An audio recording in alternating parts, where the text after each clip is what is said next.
Bon allez, on va regarder la vidéo. Donc c'est la vidéo de Is Watson. Et en gros la vidéo c'est Everyone Quit. A serious talk about Apex Legends.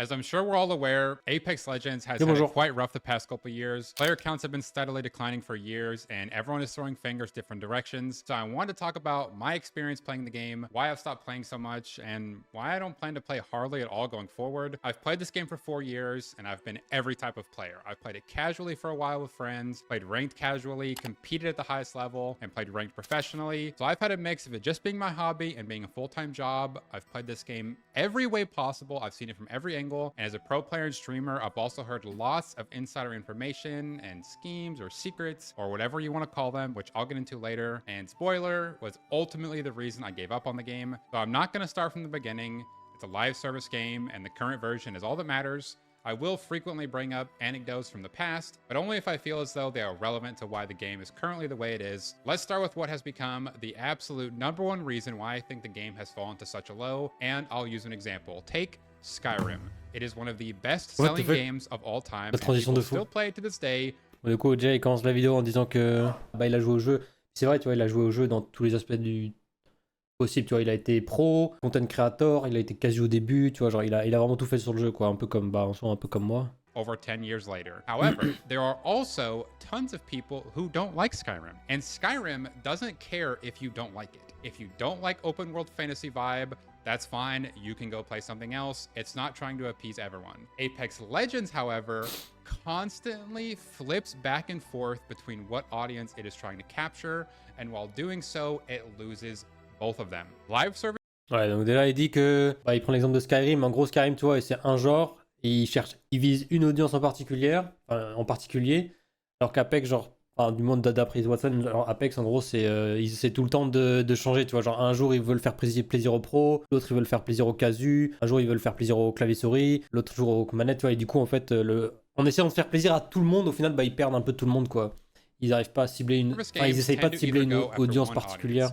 Competitive-minded people who like to try being the best or just want to scratch a competitive itch. Ils changent constamment de direction, quoi. Who don't really have any allegiance to the game whatsoever and will just jump around to whatever they think is fun or looks like it will be fun. Fortnite is a great example. They have literally thousands of game modes for people to choose from and are constantly adding in new stuff to keep people interested. The competitive scene in Fortnite, while large and actively supported by the developers, is really just more of an arm or leg to the game, whereas in a game like CSGO, competitive is the head and the torso. How does this relate to Apex Legends? Well, I have 3 examples which I'll be talking about. Let's start with the second worst one in my opinion. Engagement optimized matchmaking in public matches. EOMM for short basically throws skill-based matchmaking out the window and attempts to try and choose when you win and when you lose to try and trick you into playing longer. For as long as I can remember, Apex Legends does not care about putting you with your skill group, unlike almost every other live service game. You'll hear constant complaints from casual players saying they are solo queuing and dying to a 3-stack of people clearly way better than them, and it turns them away from the game. Well, that's because of EOMM. I'm a very good player. I should not be in lobbies with noobs, and we can all agree on that. However, if I take, say, a 3 to 4 day break from pubs, not even the game, just the pub playlist, I will 100% be put into a match with people who are nowhere close to my skill level. After about 1 to 2 hours of me absolutely steamrolling people, I will then suddenly have my matchmaking time quadrupled and will even get skipped very often in the queue. These games are filled with nothing but sweats, and the games will stay that way until I take another 3 to 4 day break from pubs. I've seen this play out numerous times over the years, and when someone told me I was wrong, I decided to go play a pub game just to check, and I literally almost broke at the time what was the damage world record. Every person I shot at looked like literal bots.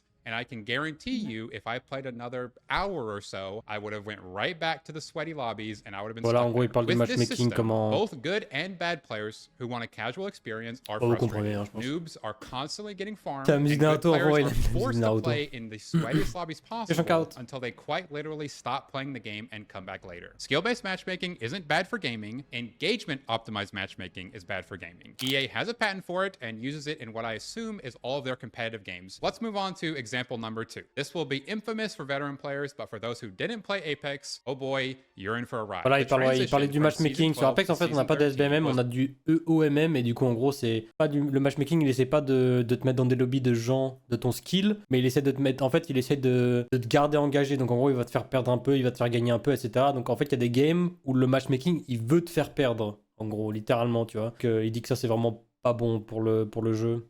En gros, c'est ça dont il parlait là dans cette partie-là. Il parlait du matchmaking qui est vraiment mauvais sur le jeu. C'est pas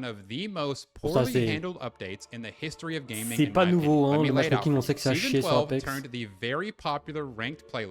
From semi-competitive to a participation award and ruined all semblance of competitiveness in this game. If you were an Apex Legends player in Season 12, there was not even a remotely competitive game mode that you can play, which is fine. That's not inherently bad if you're a casual-centric game. Well, it was like this for 90 days and essentially alienated any player who wanted to play competitively. All right, cool. So we're doing a casual-focused game with lots of releases, and that's the strategy. Well, Season 13 ended up being what was unanimously considered the most competitive the game has ever been. The competitive players that were left rejoiced as they finally had the mode they waited 13 seasons for. Apex pivoted to being an ultra-competitive game, and the casual community became là, du coup, il parle que le matchmaking, il est passé d'être plus fait pour les casus au début de la saison 13, Split 1, ils ont changé complètement le matchmaking, et c'était genre... Tout le monde était d'accord pour dire que c'était vraiment le split le plus compétitif qu'on a eu sur Apex.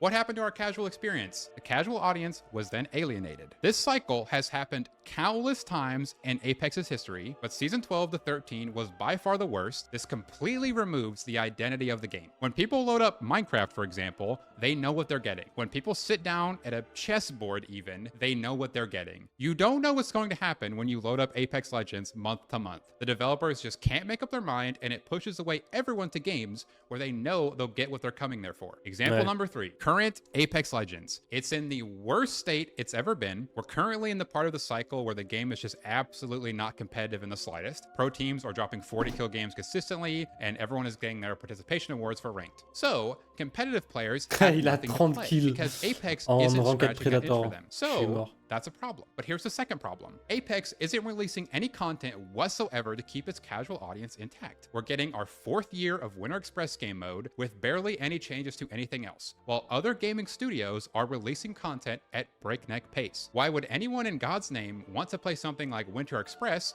while Snoop Dogg is having a concert on Fortnite and Marvel just dropped an incredibly polished Overwatch competitor? Apex Legends is continuing to lose market share among the casual audience while simultaneously alienating its competitive audience. However, that leads into a harsh reality of Apex Legends. Apex... Bon, du coup, là, la partie dont là il parlait, c'est en fait, il revenait sur le point qu'il a dit au début, c'est que genre, au fur et à mesure des années sur Apex, on a eu plusieurs fois des changements où le matchmaking, il est passé d'être super casu, par exemple saison 17, là où on avait genre 1 million de gens en master et tout le monde pouvait monter master, à saison 12 où c'était super compétitif, et là, ça redevient un peu full casu, enfin genre, le jeu il fait que de changer en fait, donc le jeu il sait pas lui-même si c'est un jeu compétitif ou c'est un jeu plus pour les casus, et du coup, bah au final, tout le monde il s'y retrouve pas vraiment. Wasn't supposed to exist in the sur le côté, bah t'as des jeux comme Fortnite qui font que de créer du contenu, Marvel Rivals qui sort, des autres jeux qui sont meilleurs, et du coup bah Apex qui eux ils recyclent les modes de jeu en boucle, et il a pris l'exemple par exemple de Winter Express où bah c'est tous les ans c'est le même mode quand il sort à Noël quoi, donc,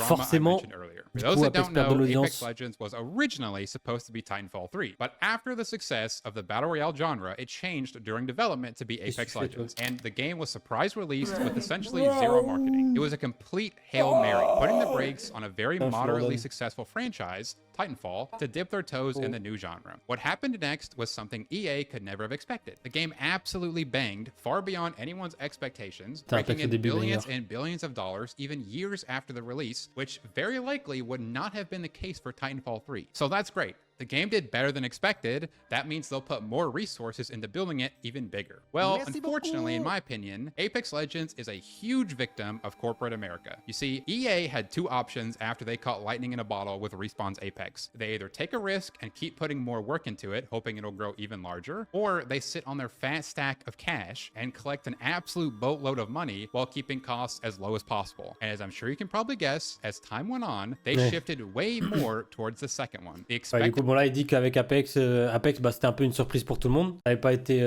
annoncé, il n'y a pas eu de pub en masse et tout pour annoncer le jeu. Ça vraiment c'est sorti un peu comme ça de nulle part. Ça a vraiment été un énorme succès. Et du coup il disait que bah en gros ils avaient deux options. C'était soit la première option, bah après le succès ils décident d'investir plus dans le jeu et de le faire grandir comme bah il aurait pu être. Et la deuxième option, c'était bah ils s'assoient un peu sur le jeu, ils font le minimum possible en réduisant un max les dépenses et juste ils essaient de pomper toute la thune possible en dehors de sucer tout l'argent possible quoi. Ils pompent le fric un max jusqu'à ce que le jeu meure. Et du coup bah là comme on voit aujourd'hui, hein, c'est plus la deuxième option qui a été choisie. Hein. Clairement on le voit dans les décisions qui ont earnings of Titanfall 3 were absolutely blown out of the water with Apex, and I think this reality made its way down the management chain and severely affects the decisions that Respawn makes with Apex Legends. I've talked to countless Respawn employees from various departments over the years, ranging from art to security to map designers to game balancers to community managers, play testers, etc. And I have heard two gloomy phrases they've all repeated. We want to do blank, but we're not allowed, or all our suggestions fall on deaf ears, both of which imply one major problem. Voilà, déjà ce qu'il dit c'est super intéressant et je l'ai un peu vécu aussi parce que je suis pro aussi sur le jeu et content creator, donc forcément j'ai déjà eu affaire à... Par exemple, quand on est allé en LAN, tu vois, j'ai déjà parlé avec des devs et tout de Respawn, enfin, des gens qui travaillent concrètement pour Apex, tu vois. Et bah là, en gros, ce qu'il dit, c'est qu'en gros, bah lui, tu vois, il a parlé avec plein de gens, bah il a parlé avec des gens de la sécurité, genre Hideout, il a parlé à des devs, des community managers, enfin voilà, plein de postes différents au sein de Respawn et qui travaillent sur Apex. Et les deux gros points qui reviennent quasiment auprès de tout le monde, c'est on a envie de faire ci, mais on n'a pas le droit, en gros à cause de leurs supérieurs qui leur disent non, ou alors on apporte des bonnes idées, tu sais, par exemple des idées qui sont proposées par la commune, machin, enfin juste des bonnes idées pour faire évoluer le jeu, mais on est juste ignoré, tu vois. Et pareil, bah du coup c'est à cause des gens qui sont au-dessus. Et ça en vrai, moi j'ai pas parlé, je pense pas que j'ai parlé à autant de gens que lui, tu vois, genre par exemple au niveau de la sécurité et tout, bah moi je suis pas forcément pote avec Hideout ou quoi, hein, forcément. Et pareil j'ai parlé avec quelques community managers et tout, mais surtout parler avec, bah, pour ceux qui connaissent Rick le Sauceur, hein, c'est un dev, le seul dev français qui travaille chez Respawn. Et c'est vrai que j'ai parlé aussi d'ailleurs avec d'autres devs qui ont démissionné depuis. Et avant qu'ils aient démissionné, ils me disaient tous la même chose aussi. Hein, il y a des fois, ils veulent faire des trucs, mais c'est trop compliqué, quoi. Genre, ils sont juste bloqués en fait par les gens au-dessus d'eux. Management is either negligent, lazy, or has motives that do not align with the player's best interest. Almost every Respawn employee I've worked with directly was absolutely dripping with talent and passion for the game, but they're being actively suppressed by the people above them on the totem pole, and it has been incredibly sad to listen to them slowly lose passion for the game, and most of them, quite frankly, sound like they've given up at this point. And it's... Et du coup, il dit que bah, la majorité des développeurs, en fait, sont giga talentueux. Les mecs sont super passionnés par le jeu et tout, mais en fait, au fur et à mesure de se faire rembarrer par leur patron, bah, ils perdent en passion par le jeu, ils ont plus envie, quoi. C'est vrai que moi, je l'ai ressenti aussi, ça. Sucks to listen to. There's one final thing that I think really sealed the nail in the coffin for my love for Apex, and that's the active suppression of community-made content. Almost every game that has stood the test of time has had a user-generated content. Minecraft is the most popular game of all time because you can literally do whatever you want. You can build anything you can imagine, and anything you can't build, you can easily... Après, vaut mieux ça que le jeu parte en couille comme Fortnite, mais Fortnite part pas en couille. Il y a juste plein de contenu sur Fortnite qui plaît à plein de gens différents, justement. Ce que Fortnite fait, c'est incroyable. Je vois pas en quoi ça vaut mieux ça que le jeu parte en couille comme Fortnite. Genre Apex est en train de crever là. Hein. Fortnite, ils ont pété leur record historique de joueurs simultanés il y a moins il y a quelques semaines. Hein. Après que le jeu soit sorti il y a 6 ans ou plus même, tu vois. Genre, c'est une folie. De réussir à repéter des records comme ça aussi longtemps après la sortie d'un jeu. C'est une dinguerie. Fortnite a failli sombrer dans la compétition, bah ouais, mais justement, ils le font pas, tu vois. Ils ont créé plein de. Enfin, là, il en a parlé dans cette vidéo en plus, tu vois. Il y a plein d'exemples où il a montré, tu vois, les centaines et centaines de différents modes de jeu qui sont créés par la communauté et qui font vivre le jeu. Easily mod into the game. Fortnite has a whole catalog of il en parle de Fortnite. Made maps with millions of players. Apex Legends has, like I said, actively suppressed all community-made content. There is a modded version of the Apex client where you can kind of sort of make stuff if you know what you're doing. Anyone that has any sort of involvement in this is literally shunned by Respawn. If you're an EA creator and you even talk about R5 Apex, you will be kicked out of the program. Ouais. I tried... Ouais, ça c'est pareil, tu vois. R5, bon, pour ceux qui connaissent pas, R5 c'est une version modée d'Apex. Donc là, tout ce qu'on voit, les images, là, c'est R5 Reloaded. Une version modée d'Apex, et en fait, bah, tu peux créer Tu peux faire comme dans Fortnite en fait, tu peux créer les maps que tu veux, les modes que tu veux, tu peux faire plein de trucs, tu vois. Et moi, je joue souvent à Fortnite, enfin, je joue souvent à R5 parce que bah, les serveurs 1v1 pour s'entraîner, mais il y a d'autres trucs, tu vois, il y a des maps movement pour entraîner tes mouvements et tout. Il y a plein de trucs trop bien. Et tous ces trucs-là, bah, EA, ils veulent pas que ça existe, genre, ils sont contre, tu vois, genre, ils veulent que ce soit supprimé. Bon, ils le font pas parce que ça va créer plein de drama et tout machin. Et genre, si t'en parles en tant que créateur de contenu, bah, t'es pas limite boycotté, mais t'es limite blacklisté. Ils veulent pas le mettre en avant, tu vois, alors que c'est des trucs créés par la communauté, pour la commu, et c'est des trucs qui plaisent à plein de gens. Hosting a $1,000 tournament in this modded version of the game, and I was handed a cease and desist by an EA lawyer in less than a week. Actually, it was probably more like 2 days, but I'm gonna... Ah, genre, il a créé, genre là, il avait créé une petite, comment ça s'appelle? Il avait créé un petit tournoi sur ce jeu justement, genre avec un petit mode fun et tout. Il avait créé un petit tournoi pour la commu pour 1000 balles. Et il y a un avocat d'IA qui lui a envoyé genre une lettre en mode non, t'as pas le droit frérot, faut que t'arrêtes ce que tu fais. Genre, imagine, ils vont jusqu'à engager des avocats pour empêcher la création de contenu, enfin littéralement la création de contenu sur leur jeu. Ils veulent juste pas que, genre, c'est dingue, c'est dingue. Say a week. And of course, they have every right to do this. But the thing is, they're suppressing community-made content while simultaneously not releasing any of their own. It's no coincidence that the... En fait, tout ce qui est créé par quelqu'un d'autre que eux autour de leur jeu, ils veulent pas que ça existe parce qu'ils veulent juste avoir le monopole. Ils se disent, oh bah tant que c'est nous qui contrôlons tout, bah tout l'argent vient à nous, mais j'ai l'impression que les gens qui prennent ces décisions-là, bah comme lui le dit, tu vois, ils se rendent pas compte qu'en fait, le fait d'empêcher tout ça, bah ils tuent leur jeu, tu vois. Genre, si justement ils laissaient un peu plus le libre cours à la communauté et pour créer des choses comme ça, bah justement ça ferait vivre le jeu et ça attirerait plus de gens sur le jeu et bah justement plus de gens égale plus d'argent, tu vois, c'est logique. C'est comme, ça je pense pas qu'il va en parler, tu vois, mais... la vidéo elle est bientôt terminée, mais moi je vais en parler du coup. C'est comme l'histoire des skins d'équipe. Les skins d'équipe et les partenariats avec les organisations bah, pour l'e-sport, tu vois, comme il y a sur tous les jeux, tu vois, il y a des skins de grosses équipes. Bah, il y a eu une version de ça qui a été faite, et je sais pas, moi j'en ai pas, mais je crois que c'est genre, il y avait genre Crazy Raccoon, Alliance, TSM, je suis sûr que vous voyez ces bannières de temps en temps. Et à la base, bah, ils devaient donner un pourcentage aux organisations qui participaient à ça. Putain, mais s'ils mettaient des skins d'équipe, bah oui, bah ça devait se faire justement. Et à la base, le contrat c'était... Ils donnaient un pourcentage bah, du revenu cher, tu vois, aux orgs qui participent pour que forcément bah, leur marque puisse être utilisée dans le jeu. Et du coup, les orgs elles touchent un pourcentage sur les revenus. Et quand ils ont fait la première vague de ces bannières-là, ça a tellement bien marché qu'au lieu de donner un pourcentage aux orgs, aux organisations, ils sont revenus sur leurs paroles et ils ont donné une valeur fixe. C'était genre à hauteur de 100 000 balles, tu vois. Ils disaient, bah tiens, on vous donne 100 000 balles et le reste c'est pour nous. Et les orgs étaient en mode, bah non, tu vois, vous allez pas nous baiser comme ça. Et du coup, bah en fait, tous les skins qui devaient sortir pour les orgs et tout comme ça, bah ça c'est pas fait. Et depuis, on n'a plus jamais revu de skin d'équipe parce que les orgs maintenant, elles sont toutes en mode, bah non, on va vous boycott jusqu'au jour où vous nous donnez un pourcentage. Mais tu vois, c'est pour donner un exemple en mode, bah ils sont tellement greedy, tu vois, ils veulent tellement tout l'argent pour eux que même ça, tu vois, alors que au lieu de juste donner un pourcentage aux orgs et de gagner de l'argent, bah du coup ils gagnent zéro parce que les skins d'équipe, bah ils existent pas. Ils ont pas le droit de les utiliser parce que les orgs elles donnent plus leur accord du coup, tant qu'ils ont pas un revenu cher. Tous les trucs sur Apex, c'est réfléchi de cette manière-là, tu vois. Et là, il en parle, tu vois. Là, il en parle avec la création de contenu autour des modes de jeu, des petites maps du jeu modé, tu vois, enfin, R5 Reloaded et tout. Là, il donne l'exemple des maps modées, tu vois. Genre là, il a voulu faire un petit tournoi. T'imagines, il veut organiser un tournoi pour la commu avec du cash prize.